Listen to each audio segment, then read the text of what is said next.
Approximately 1 year ago, at the age of 33, it was as though a cosmic alarm clock went off in my mind, and I wasn't awakening for a day to go to work, to be stressed. There was a cosmic alarm clock that went off in my mind, and it said, "Wake up! You can no longer be asleep. You can no longer live your life in a manner consistent with somebody who is living a waking daydream, like so many of us are, all the time, every day. We're awake, but we're not really awake. We're conscious, but we're not in control of our actions. Our actions are dictated by the thoughts and demands of others, of the society that we live in, of the jobs that we go to. Our lives, by and large, are not our own." And when I was awoken by this cosmic alarm clock going off in my head, it was the most gentle and at the same time disturbing sensation I had ever experienced.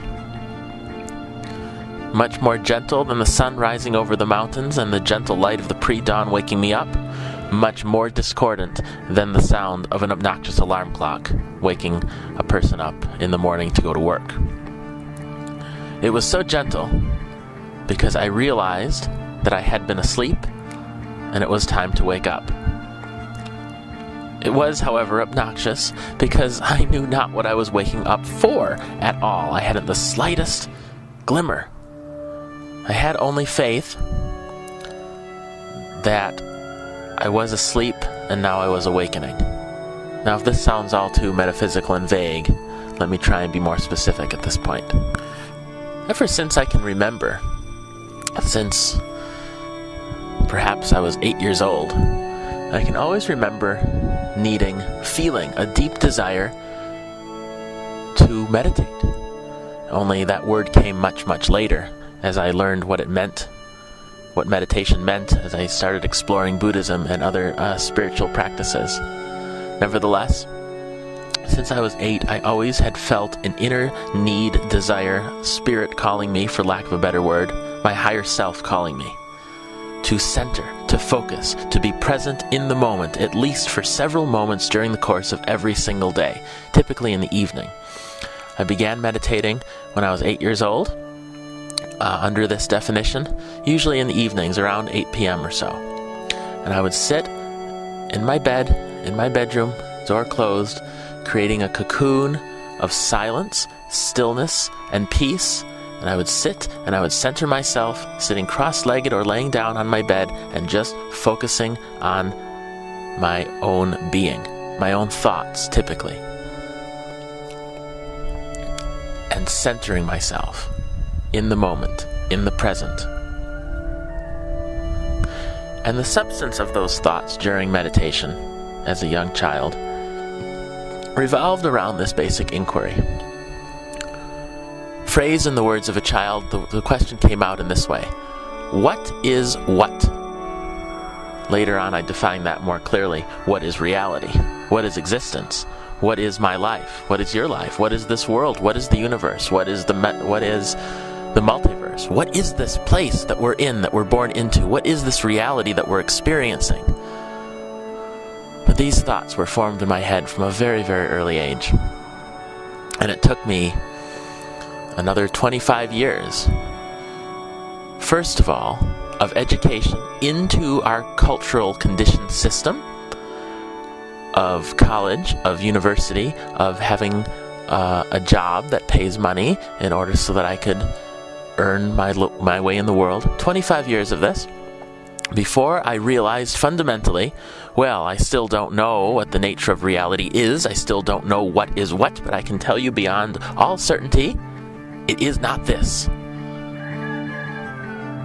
It is not this perception of life that we are given, force-fed, told to believe in, the idea that we have to have a life that corresponds to the underlying fabric of Western civilization, that we are running like hamsters on a wheel, over and over and over again, stressed every single day.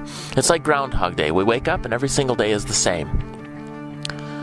only it has no substance. It has no reality. It's artificial. It's a false perception. It's an illusion that prevents us from getting in touch with the true nature of what is what.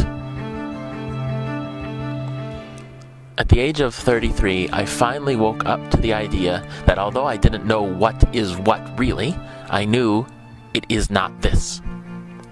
And that was the cosmic alarm clock that went off in my head and jolted me awake, and it told me beyond all reasonable doubt, I cannot do this any longer. I must find out the truth. What is what for real? Because it is not this. The certainty of that statement was the most gentle, reassuring presence of mind I've ever felt. More nurturing than a mother telling her child everything will be okay, and the child believing that absolutely.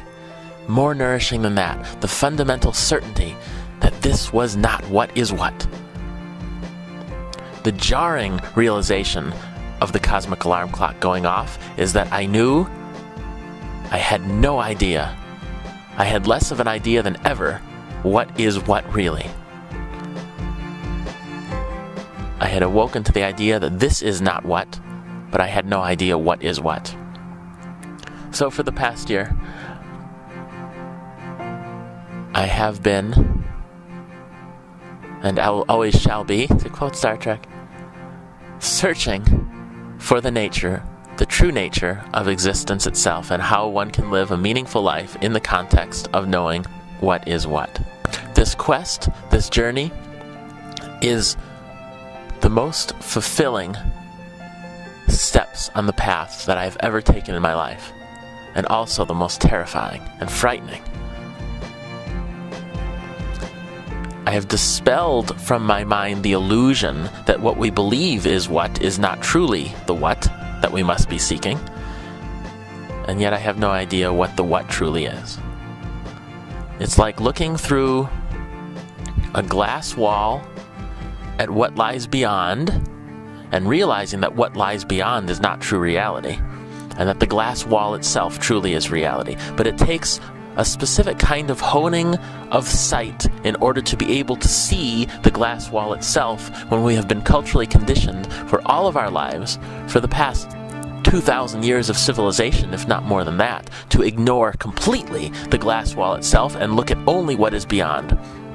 And what is beyond, in the context that we're seeing it, is only what culture and civilization tells us is beyond. It's the structure of the society that we're born into. But the real reality is the glass wall, the invisible vision that we can't possibly see because we haven't been trained to see it. We have, in fact, been miseducated against being able to see it. Now, young children can see it. This is the same phenomenon that occurs when children, or cats for that matter, stare at invisible specks on the wall with the utmost fascination. They just stare at them, stare at this empty space. And adults look and they say, "You're crazy, you're staring at nothing, there's nothing there." Well, they're actually staring at something which is truly actually there. And they can see it because they haven't been culturally misinformed to ignore it. Joseph Chilton Pearce, the child psychologist who did a lot of work in the 60s and 70s, did research into what he calls the demyelinations of the mind. At different stages of growth, of development, through adolescence, puberty, and into adulthood, there are different stages in which the mind, the plasticity of the brain, solidifies itself in certain key ways to dismiss things that it has been told or conditioned to consider unimportant. And it loses the innate ability that a child has to see these now believed to be unimportant factors of reality. But what culture considers to be the unimportant factors of reality are in fact the essential nature of reality itself. Now, luckily, we don't have to be slaves our whole lives to the demyelinations of the brain, which eliminate our ability to see these things, because the brain itself is incredibly plastic, which means that we can learn foreign languages all throughout our lives, we can learn new skills, we can pick up new abilities that we didn't know that we had the capacity to learn because of the plasticity of the mind. In other words, we can revert the process of the demyelination of the mind, we can condition the boundaries of our thoughts in order to see the things which we can realize are important once again. After we have been conditioned by society, we can learn to be unconditioned from that conditioning. There is an adage that says, a scholar will learn something new every day, but a man of Zen will unlearn something every day.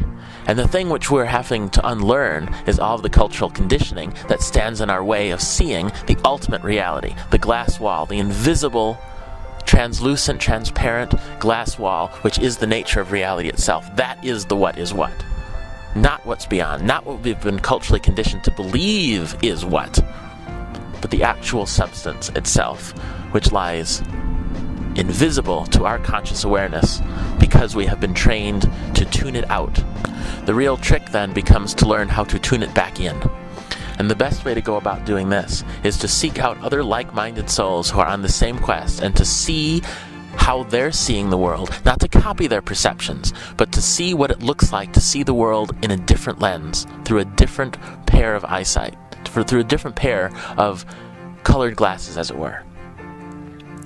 To take off the glasses that culture has conditioned us to wear, and to put on new glasses that allow us to see the fundamental reality. Now, the best way to do this is to find other people that are wearing those glasses already, and they do exist. We must seek out those people. If the true desire is to find a different way of seeing the world, then a key component of that quest is seeking out others who are seeing the world already in this way, and see what it looks like through their eyes, so that we begin to reacculturate ourselves into a new paradigm. Step 1 is merely rejecting the old paradigm, which is no longer useful. Step 2 is determining the new paradigm, and that's the harder part. So in other words, the question that I originally posed to myself, what is what, can only be asked when we realize fundamentally it is not what we've been told it is all along. Then we can actually ask that question, from seeing what it is not to seeing what it truly is and might be. And the quest to find those answers, for me, began when I was 33. And I realized that as I go forward to find out what truly is what, part of my true soul's path in life is to encourage other seekers to be able to ask the question and find their own answers. What is what? To point to that fundamental question and to show for those people that are interested in learning this new technique, to teach them how to ask the question outside of the construct that society imposes upon us, saying, well, don't ask the question of what is what, this is what, exactly this. Go get a job and get woken up by an alarm clock every morning at 7 a.m., completely out of accord with the fundamental rhythms of nature. That's what society says is what. And I encourage you, each one of you and everyone, to ask the question for yourself, what is what? And ask that in meditation, and ask that in the community and the company of other like-minded people who have rejected the idea that what is what society says is what. Ask that question and find your own answers. Begin that quest at any point in your life. It doesn't matter when. The fundamental question is how and where to begin. And it begins with meditation. Going inside in yourself, first asking yourself the question, what is it not? And then finding other people who might have actually begun stumbling upon the answer, what is it for real?